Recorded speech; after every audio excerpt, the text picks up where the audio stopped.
Hey, it's Timmy O'Neill, and I'm sitting in a fake leather chair, and it's live from OR.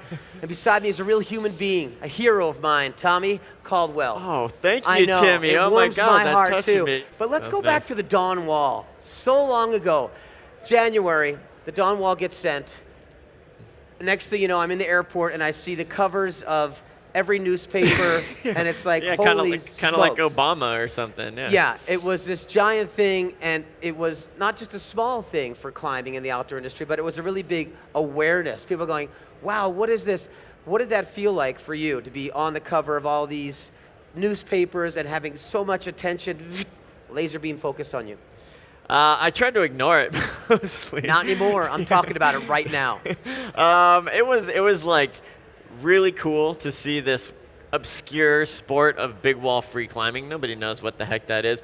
They still may not know what it is. Yeah, still they know that it looks cool now, but everybody's like, what exactly are you doing? Are you using ropes? Like, So how about the biggest takeaway from the climb? I mean, you endeavored for 7 years on this project. Yeah. You and Kevin were able to make this a reality, and you toiled and went for it, and just again and again, and never stopped believing. What's the biggest takeaway from the Dawn Wall? You know, I think the biggest takeaway for me was that the pursuit of that climb, of that dream, was sort of the beauty of it. Topping out was kind of a pain in the butt, actually, and all the media afterwards, like, that wasn't my favorite part, but the day-to-day drive, like waking up every day and being like, yes, I'm gonna do everything I can, that was an amazing way to live. So do you have another Dawn Wall coming? Are you like looking at El Cap for this next futuristic, insane line? Yeah, I mean, that's kind of the crux of the whole situation. Like, everybody's looking to me to top that, and I don't think I'm gonna top it in terms of big wall, in terms of like El Cap free climbing. I'm gonna have to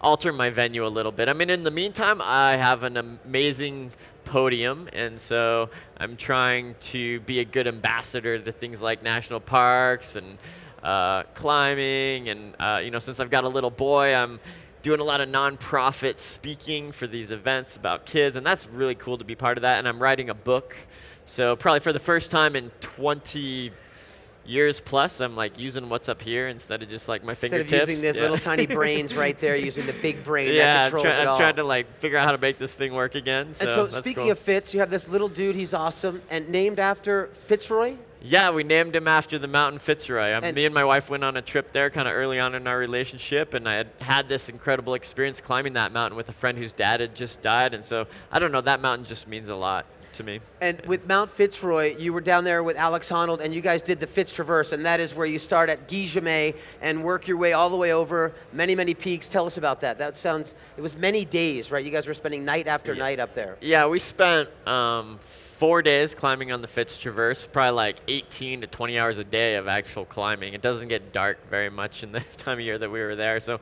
we just kept on moving, and it was just mind-blowing. It was one of these things where like, well, it's probably so big that we would never actually be able to do it, but let's just start and see what happens. And it worked out. So Tommy, why outdoor retailer? Why come to OR? I mean, all my friends are here. That's really the main reason. That's a great reason to hang out. Hugs on the rug. Yeah. Good to see you, bro. High five, yo. But also, like, this is my world. This is like my community. I mean, it seems weird to say it's a family when there's like, you know, 20,000 people in this building right now. Well, there's the family you were born into, which is just a few people, and then there's the 20,000 person family that you chose. Yeah, but then you also get to find out about all the innovative new products that are out, and this is where you make those connections, where you plan the next expedition. You're just walking down the carpet, and somebody will be like, oh man, I was thinking of this trip, and a lot of my trips have really been conceived on the floors of the outdoor retailer. Tommy Caldwell, great to see you, my friend. Yeah, great to see you too, Look forward to Timmy. hanging out with you in Colorado. This is Timmy O'Neill signing off with Tommy Caldwell, live from OR.